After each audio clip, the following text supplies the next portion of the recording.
The live TV, सच सबसे आगे। नमस्कार, मैं हूं रंजीत झा और आप देख रहे हैं द लाइव टीवी। हमास ने इजराइल के सामने ऐसी शर्त रख दी है जिसे सुनते ही इजराइल के प्रधानमंत्री बेंजामिन नेतन्याहू तिलमिला उठे हैं। आप सभी जानते हैं कि इजराइल और हमास की जंग महीनों से लगातार जारी है। बीच में 4 दिनों का महज एक पड़ाव आया था जहां पर बंधकों के एक्सचेंज का दौर चला था। रिहा किए गए थे कुछ इजराइल की तरफ से, कुछ फिलिस्तीन की तरफ से, यानी हमास की तरफ से, और बाद में फिर से युद्ध उसी दौर में चला गया। इसके बाद कत्लेआम को देखते हुए अंतरराष्ट्रीय स्तर पर इजराइल के प्रधानमंत्री बेंजामिन नेतन्याहू पर दबाव आया कि आपको युद्ध खत्म करना होगा, इसका निदान निकालना होगा। और बेंजामिन नेतन्याहू अपने हनक में, अपने घमंड में किसी की बात नहीं सुन रहे थे, लेकिन उनके ही देश में दबाव पड़ा कि अब आपको यहां युद्ध विराम ना सही, लेकिन इजरायली बंधकों को तो रिहा कराइए। और बंधकों की रिहाई पर नेतन्याहू की आंख खुली तो वो हमास से बात करने चले गए। हमास ने भी अपने शर्त लगे हाथ रख दिए। वो शर्त क्या है, सीधे आप इस हिस्से को सुनिए। बीबीसी के बुलेटिन पर थोड़ी सी जानकारी दी गई है। इसराइल हमास के बीच युद्ध विराम को लेकर नहीं बनी बात। I am extremely hopeful because of the number of delays. That means people are really beavering away at it, trying to find that exact wording. Hamas ने कहा जब तक इसराइल युद्ध खत्म नहीं करता कोई बंधक नहीं होगा रिहा। तो सुन लिया आपने, यहाँ आपको यह बातें स्पष्ट हो गई होंगी कि हमास ने क्या शर्त रखी है। अब शर्त यही है कि इजराइल जब तक पूर्ण युद्ध विराम की बात नहीं करेगा, यहां पर गजा में कत्लेआम मचाना बंद नहीं करेगा, तब तक अब उन इजरायली बंधकों की रिहाई संभव नहीं है। बीच में 4 दिनों में भी जो डील हुई थी वहां भी हमास का पलड़ा भारी था। हमास ने एक इजरायली बंधक के बदले 3 फिलिस्तीनियों को रिहा कराया था। इस बार भी ऐसे ही कुछ डील लेकर इजराइल के प्रधानमंत्री बेंजामिन नेतन्याहू ने अपने मीडिएटर्स को खड़े किए थे, लेकिन वो सब डील अब एक तरफ। बस मामला यही है कि आप गजा में कत्लेआम रोकेंगे या नहीं रोकेंगे, आप फिलिस्तीनियों को उसका हक देंगे या नहीं देंगे, युद्ध विराम की बात, सीज फायर की बात होगी या नहीं होगी, ये शर्त है। इस शर्त को अगर मान लिया जाएगा तो हमास इजरायली बंधकों को रिहा करना शुरू करेगा। फाइनेंशियल टाइम्स ने इस मामले में भी एक रिपोर्ट प्रकाशित की है। वहां भी यही बातें स्पष्ट कर दी गई हैं कि हमास ने उस समझौते को ठुकरा दिया है जिसमें इजरायली बंधकों को रिहा करने के लिए एक डील इजराइल के प्रधानमंत्री बेंजामिन नेतन्याहू कर रहे थे। देखिए अपने स्क्रीन पर हेडलाइन है, हमास ने युद्ध विराम से पहले नए बंधक समझौते पर चर्चा से इनकार किया। यानी कि अब कुछ नहीं, जो भी होगा इसके लिए अब वही बात मानिए जो हमास कह रहा है। यहां लिखा हुआ है, शेष बंदियों की रिहाई के लिए समझौते के लिए दलाल से बातचीत में हाल के दिनों में तेजी आई है, लेकिन बातचीत का जरिया जो है अब उस निर्णायक मोड़ पर खड़ा है जहां पर युद्ध विराम ही सबसे बड़ा सॉल्यूशन है। और यह जरूरी भी है। अगर युद्ध विराम नहीं होगा तो कितने निर्दोष मारे जा रहे हैं।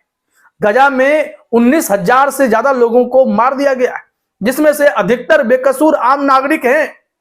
और इजरायली सैनिक भी तो रो रहे हैं, वो तो खुद कह रहे हैं कि हमें कहां धकेल दिया, ये जंग हमें नहीं लड़नी थी। अपने अफसरों पर गुस्सा निकाल रहे हैं, अपने नेता पर गुस्सा निकाल रहे हैं। और इजराइल में ही यह दबाव है नेतन्याहू पे कि इजरायली बंधकों की रिहाई होनी चाहिए, और इस वजह से वो बात भी कर रहे हैं। ये हवाई हमला करके, व्हाइट फास्फोरस गिराकर, युद्ध नियमों का उल्लंघन करके जितना घिनौना काम इजराइल ने किया है, अब उसकी सजा तो उन्हें भुगतनी ही होगी। आइए रिपोर्ट में देखते हैं क्या कहा जा रहा है कि हमास ने कहा कि वह गाजा में बंधक बनाए गए इजरायली बंधकों को रिहा करने के लिए किसी नए समझौते पर तब तक चर्चा नहीं करेगा जब तक इजराइल शत्रुता समाप्त करने के लिए सहमत नहीं हो जाता। ये दुश्मनी बंद कीजिए। आप ही जरा सोचिए, जिस क्षेत्र को आपने बर्बाद कर दिया उस क्षेत्र को लेकर करेंगे क्या? उस क्षेत्र को फिर से बसाने में कितना खर्च होगा?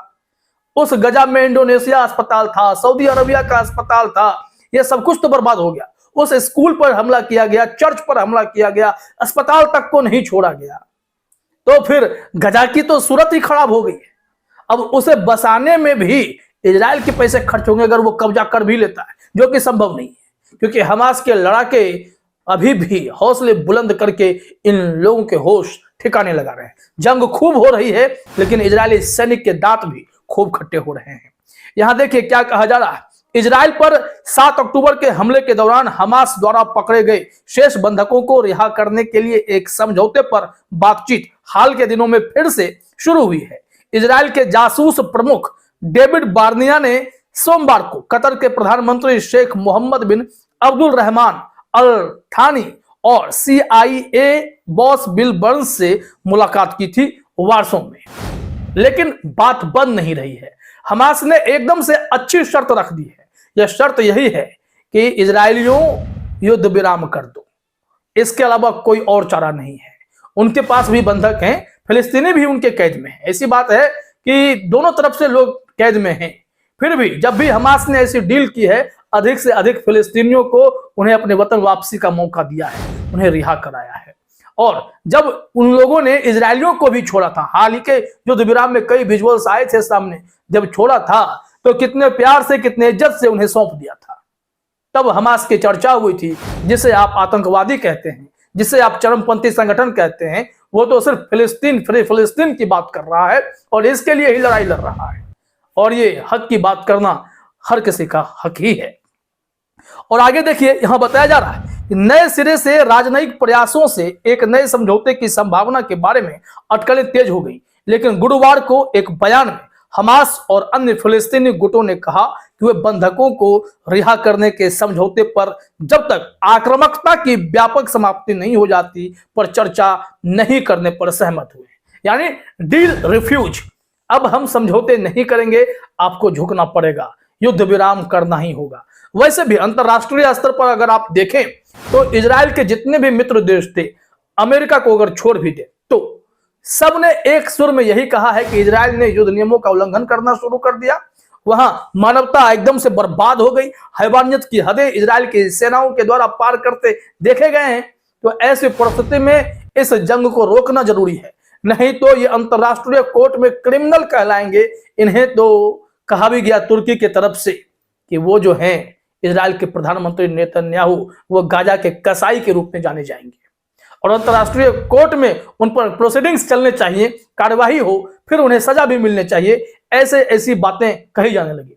यह भी कहा जा रहा है कि हमास को, गाजा पट्टी को, या फिर फिलिस्तीन की ही बात करें, पूरे फिलिस्तीन को उसका हक दिलाने के लिए तुर्की भी इस जंग की शुरुआत में मास्टरमाइंड के तौर पर काम कर रहा था। और जब जंग महीनों से चल रहे हैं, जब युद्ध विराम की बात होनी चाहिए, तो भी नेतन्याहू बात सुन नहीं रहे हैं। हालांकि वो गए शर्त लेकर के बंधकों को रिहा करो, जो डील कहोगे करेंगे, लेकिन युद्ध नहीं रोकेंगे।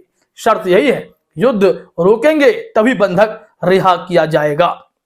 देखिए, इसमें लिखा गया है कि इजराइल के राष्ट्रपति इसहाक हर्जोग ने मंगलवार को कहा कि उनका देश हमास के साथ एक नए अस्थायी संघर्ष विराम पर सहमत होने के लिए तैयार है। और व्हाइट हाउस के प्रवक्ता जॉन किर्बी ने बुधवार को कहा कि चर्चा का नवीनतम दौर बहुत गंभीर था। उन्होंने एयरफोर्स 1 में संवाददाताओं से कहा, हमें उम्मीद है कि वे कहीं ना कहीं नेतृत्व करेंगे।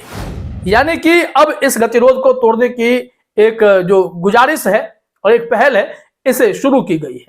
लेकिन इस युद्ध को रोकने की बात ही होनी चाहिए, अस्थायी संघर्ष विराम नहीं, पूर्ण संघर्ष विराम पर बात हो, तभी यह चर्चा और आगे जा सकती है। नहीं तो यह बवाल अभी भी जारी रहेगा। ना जाने कितने लोग इसमें मारे जाएंगे। यहां तो बताया गया है फिलिस्तीनी अधिकारियों के द्वारा, जरा देखिए अपने स्क्रीन पर, कि फिलिस्तीनी स्वास्थ्य अधिकारियों के अनुसार गाजा में लड़ाई को समाप्त करने के लिए सहमत होने के लिए इजराइल बढ़ते अंतर्राष्ट्रीय दबाव में आ गया है, जहां उसके हमले से मरने वालों की संख्या 19,500 से अधिक हो गई है। और यही कारण है कि इजराइल एकदम से छटपटाहट में है। अपनी छवि दुनिया भर में अगर खराब कर लेगा इजराइल, तो हर जगह वो मार खाएगा। अभी लाल सागर में इजराइल के व्यापारिक रिश्ते इतने खराब हो गए कि यमन ने उनके लिए सारे दरवाजे बंद कर दिए।